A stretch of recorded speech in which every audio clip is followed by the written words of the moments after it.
త్రిదండి చిన్నజీయర్ స్వామి వారి ప్రతి పలుకు అమృతతుల్యం.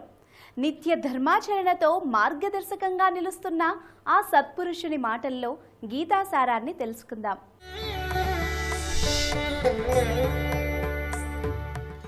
ఆపదామపహర్తారం దాతారం సర్వసంపదాం లోకాభిరామం శ్రీరామం భూయో భూయో నమామ్యహం.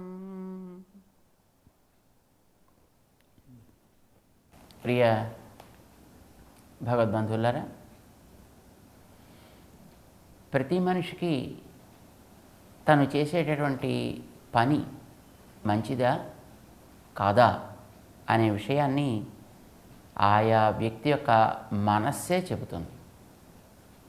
ప్రమాణం అంతఃకరణ ప్రవృత్తయః అని, మన అంతఃకరణ ప్రవృత్తులు మనం చేసే ఏ పనైనా ఇది మంచిదా కాదా అనే సూచనని మనకి తప్పకుండా చేస్తాయి. అయితే ఒక్కొక్కసారి ఆ మనసు ఇచ్చినటువంటి సందేశాన్ని, లేదు ఆ మనసు చేసినటువంటి హెచ్చరికని మనం అంగీకరిస్తాం, ఒక్కొక్కసారి అణిచివేస్తాం. అది శరీరానికి నచ్చింది అని అనుకుంటే అంగీకరిస్తాం, శరీరానికి నచ్చలేదనుకుంటే దాన్ని అణిచి శారీరకమైనటువంటి సుఖాన్ని అందించే ప్రయత్నం చేస్తాం. సాధారణంగా ప్రతి మనిషికి శారీరక సుఖాలకే ఎక్కువగా ప్రాధాన్యాన్ని ఇస్తాడు. ప్రతి మనిషి దాన్ని చేస్తాడు. తినే ఆహారాలకి మనం చూసుకుంటే ఏ ఆహారం నాలుకకి నచ్చుతుందో ఆ ఆహారానికే ఎక్కువగా ప్రాధాన్యాన్ని ఇస్తాడు. ఆరోగ్యాన్ని ఏది ఇస్తుందో దానికి ప్రాధాన్యాన్ని ఇవ్వరు. తన రుచికి ఏది అనుకూలమో దానికి తగినటువంటి ప్రాధాన్యాన్ని ఇస్తారు. ఇప్పుడు ఈ రోజుల్లో మనం చూస్తున్నాం, బయట ఎన్నో రకాలైనటువంటి ఆహారాలు బయట చేసేవి ఎలా చేస్తారో తెలియదు, ఎవరు చేస్తారో తెలియదు, ఎప్పుడు చేస్తారో తెలియదు, ఎన్ని రకాల మార్పులు దాంట్లో ఇంతవరకు చోటు చేసుకున్నాయి అనేది కూడా పెద్దగా తెలియదు. కానీ చక్కగా కంటికి ఇంపుగా, నాలుకకి రుచిగా ఉంటే దాన్ని ఆహారంగా స్వీకరించవచ్చును అనే ఒక మనస్తత్వం వచ్చేసింది. ఇదివరకు కంటికి ఇంపుతనం అనేది మనకి అంగీకరించిన వస్తువు యోగ్యమైనదైతే దాన్ని తీసుకోవాలి అనేటటువంటి ఒక శ్రద్ధ ఉండేది. ఇప్పుడు ఆ అయోగ్యతల గురించి పెద్ద పట్టించుకునే స్థితి తగ్గిపోయింది అని మనం చెప్పచ్చు. అది రుచిగా ఉండాలి, అంతే చాలు. చిన్నపిల్లలైతే ఏదో రకమైనటువంటి స్వీట్స్, కొంచెం పెద్దవాళ్ళైతే రకరకాలైనటువంటి జంక్ ఫుడ్స్, ఇంకా పెద్దవాళ్ళైతే రకరకాలైనటువంటి ఫ్రైస్, ఏదో ఇలాంటివి నాలుకకి నచ్చితే చాలు, వాటిని మనం తీసుకుంటే బాగుంటుందని అనిపిస్తుంది. కానీ అది ఆరోగ్యానికి ఏం చేస్తుంది? నిజానికి అట్లాంటివి బయట నుంచి తీసుకోవడం చేత రకరకాలైనటువంటి క్యాన్సర్స్ వస్తున్నాయి అని డాక్టర్స్, లేదు ఆరోగ్య సంరక్షకులుగా పేరుగాంచినటువంటి మహనీయులందరూ కూడా నెత్తి నోరు కొట్టుకుంటున్నారు. అయ్యో ఇలాంటివన్నీ తినకండాయా, రోగాలు తెచ్చుకోకండాయా అని. కానీ మనం అలాంటి వాటినే సమాజంలో అధికంగా చూస్తున్నాం. అంటే మనిషికి ఆరోగ్యం మీద దృష్టి కంటే తన దేహానికి, ఇంద్రియాలకి తృప్తి కలిగించే వాటి వైపే శ్రద్ధ ఎక్కువ తప్ప మిగతా వాటి మీద కాదు అనేది మనకి స్పష్టమవుతుంది. అట్లానే పైకి కనిపించేటటువంటి అందాలు మనిషికి అవసరమే తప్ప ఆ లోపల ఉండాల్సినటువంటి సారం మీద దృష్టి లేదు.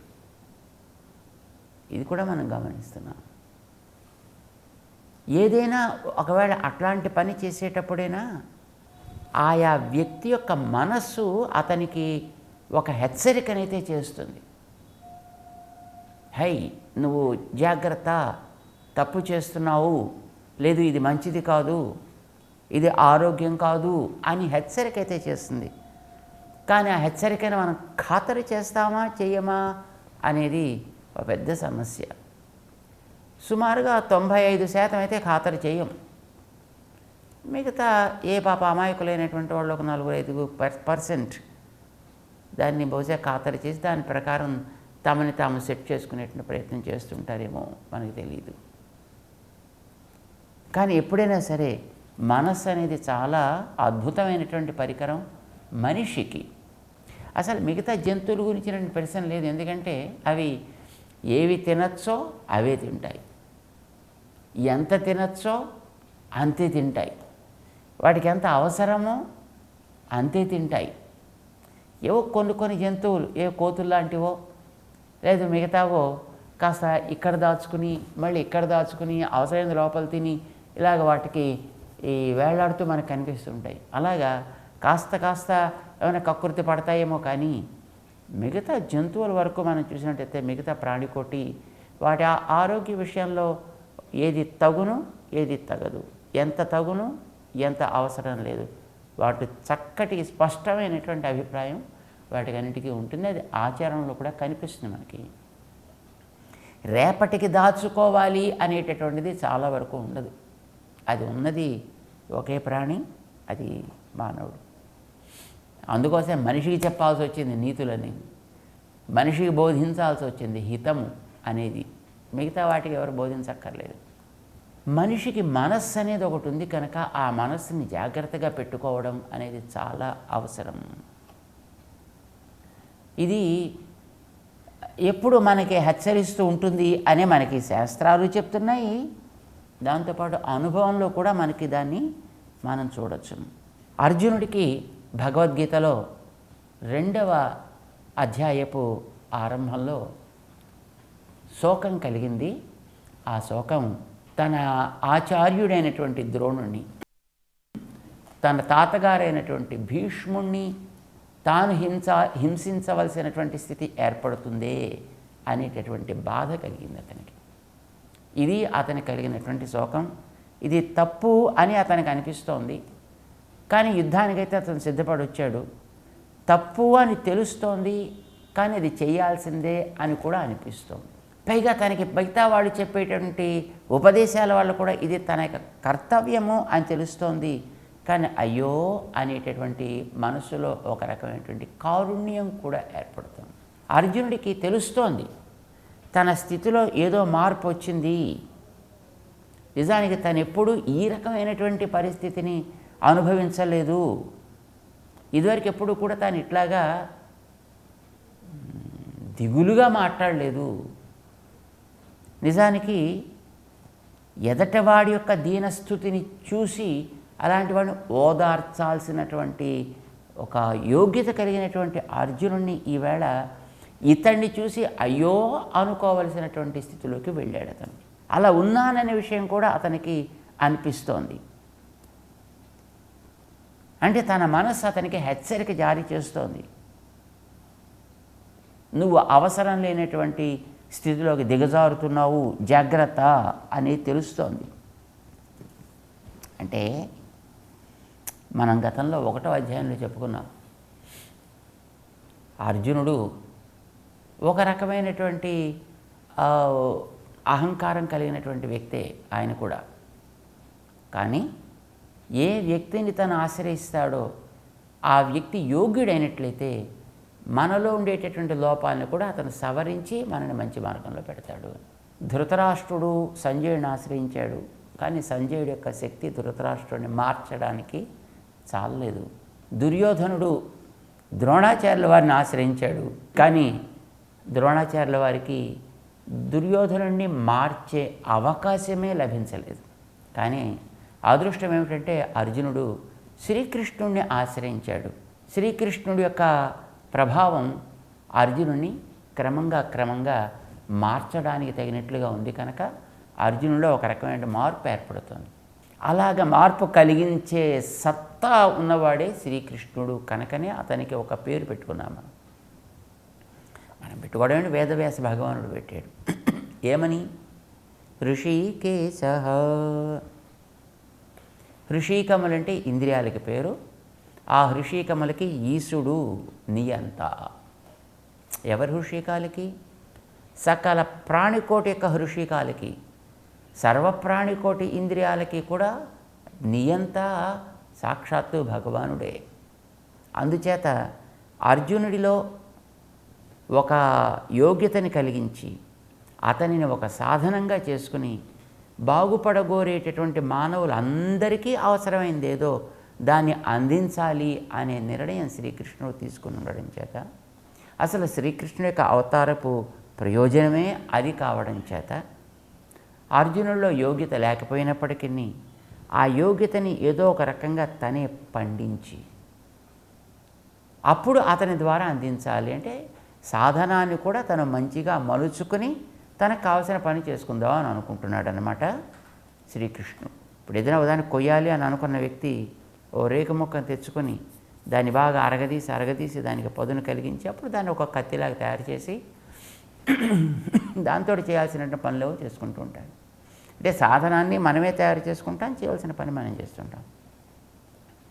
అదే క్రమంలో శ్రీకృష్ణుడు కూడా తనకి సాధనంగా ఉండదగినటువంటి వ్యక్తి అర్జునుడు అని నిర్ణయం చేసుకుని అతన్ని తానే తయారు చేసుకుంటున్నాడు. అందుకోసమే మొట్టమొదట అహంకారం గడ్డకట్టి ఉండేటటువంటి అర్జునుడిని ఒక విషాద స్థితిలోకి తీసుకొచ్చాడు. విషాదం అనేది మనం చెప్పుకున్నాం గతంలో. ఏంటది? ఒక గట్టిగా ఉండేటటువంటి ఒక మట్టి బెడ్డని మొట్టమొదట కాస్త మెత్త చేసి దాన్ని పగిలేటట్టు చేసి ఆ తర్వాత ద్రవీభూతం అయ్యేట్టు చేసి ఆ తర్వాత దాన్ని క్రమంగా కరిగించి చేరవలసిన చోట ఎక్కడో అక్కడికి చేర్చుట. ఇది మామూలుగా మట్టికి మనం చేసేటటువంటి పని. కానీ మరి మనిషి అంతకంటే బుద్ధిమంతుడు కదా, అంతకంటే యోగ్యుడు కదా. మనస్సు అనేది అంతకంటే చాలా శక్తి కలిగినటువంటి ఒక వస్తువు కదా, సాధనం కదా. అందుకోసం దీనిని జ్ఞానంతో, ఉపదేశంతో, ఆలోచనతోటి ఆ స్థితిలోకి తీసుకువెళ్ళాలి అని మొట్టమొదట ఎదుట పక్షాన్ని చూసినప్పుడు అతడిలో ఒక రకమైనటువంటి జాలి కలిగేటట్టు చేశాడు. ఆ కలిగిన జాలి వల్ల మనసు కాస్త ఇదివరకు రాయిలా ఉండేది కాస్త కొంచెం కరగడం ప్రారంభించింది. కరగడం అంటూ జరిగితే ఆ కరిగిన దాన్ని ఇటు ప్రవహింపచేయాలా అటు ప్రవహింపచేయాలా అనేది ఎలాగో అసలు కరగడం అనేది లేకపోతే అది వేరే విషయం. దుర్యోధనుడికి అసలు కరగడం అనేదే లేదు అతనిలో, అంచేత అతనికి ఏం చేయలేడు తను. కానీ అర్జునుడికి కరగడం అనేటువంటి ఒక యోగ్యత ఉంది కనుక అతని మనస్సుని తను కరిగించి దాన్ని ద్రవీభూతం కావించి అప్పుడు చేయాల్సిన ఉపదేశం ఏదో తను చేయాలి కనుక ముందర ద్రవీభూతం అయ్యేటటువంటి స్థితిని తీసుకొచ్చాడు. అర్జునుడికి జాలి చేత కలిగినటువంటి విషాదం మనస్సుని కరిగించి మొట్టమొదట ఎదుట పక్షంలో ఉండేటటువంటి తన పక్షంలో ఉండేటటువంటి ఆ సైన్యాన్ని అంతటిని చూసి అయ్యో వీళ్ళనా యుద్ధంలో నేను సంహరించేది అని అనిపించాడు. అది ఒక చోటకి ఏకాగ్రపరిచి భీష్ముడి విషయంలోనూ ద్రోణుడి విషయంలోనూ అదే రకమైనటువంటి ఆ దిగులు, అదే రకమైనటువంటి ఒక జాలి, అదే రకమైనటువంటి ఒక ఆక్రోశం అతనిలో పెరిగేటట్టు చేశాడు. అయ్యో వాళ్ళిద్దరికీ ఇట్లాంటి స్థితి కలిగించాలే నేను అనేటటువంటి ఒక దీన దయనీయ స్థితికి అర్జునుడి మనసు చేరిందనమాట. ఇది బాగా కరిగి అది ఆచార్య పాద సన్నిధానానికి వెళ్ళి శరణాగతి చేసేట్టు చేయాలి. చేరాల్సిన చోటు అది. అంచేత అక్కడ దాకా దీన్ని ప్రవహింప చేయడానికి ముందర కరిగించాలి కనుక ఇప్పుడు బాగా కరిగించాడు. ఆ కరిగినటువంటి స్థితి ఇప్పుడు బాగా చివరి స్థాయికి చేరిందనమాట. చివరి స్థాయికి చేరింది కానీ ఇప్పుడు అతనికే తెలుస్తోంది, ఏమిటి నాకు ఇట్లాంటి ఒక దయనీయమైనటువంటి స్థితి వచ్చింది, నేను ఇదివరకు ఎప్పుడు ఇట్లా లేనే, ఎందుకు ఈవేళ ఇలా అయిపోయాను నేను అని తన యొక్క స్థితిని తాను కృష్ణుడికి వివరిస్తున్నాడు 7వ శ్లోకంలో. కార్పణ్య దోషోపహత స్వభావ పృచ్ఛామి త్వాం ధర్మ సమ్మూఢచేతా యశ్రేయస్యాన్నిశ్చితం బ్రూహి తన్మే శిష్యస్తేహం శాధి మాం త్వాం ప్రపన్నం. హే కృష్ణ, నేను నీకు శిష్యుణ్ణి, నేను నీకు దాసుణ్ణి, నిన్ను నేను శరణాగతి చేస్తున్నాను. ఏది తగునో, ఏది నాకు హితమో, ఏది నాకు శ్రేయస్సో దాన్ని నువ్వు శాధి, నువ్వు నాకు ఆజ్ఞాపించు అని ఇప్పటికి అడగగలిగాడు ఆయన. ఈ స్థితి రావాలి అనేదే శ్రీకృష్ణుడి యొక్క ప్రయత్నం. దానికోసమే అవన్నీ కూడా తను చూపించాడు.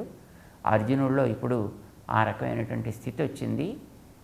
ఇప్పుడు ఏదైతే శ్రీకృష్ణుడు ఆశిస్తున్నాడో అంటే ఇతని ద్వారా ఏదైనా ఒక మాది నాకు చెప్పు అనేటువంటి ఒక ప్రశ్న రావాలి, జిజ్ఞాస కల్పించాలి.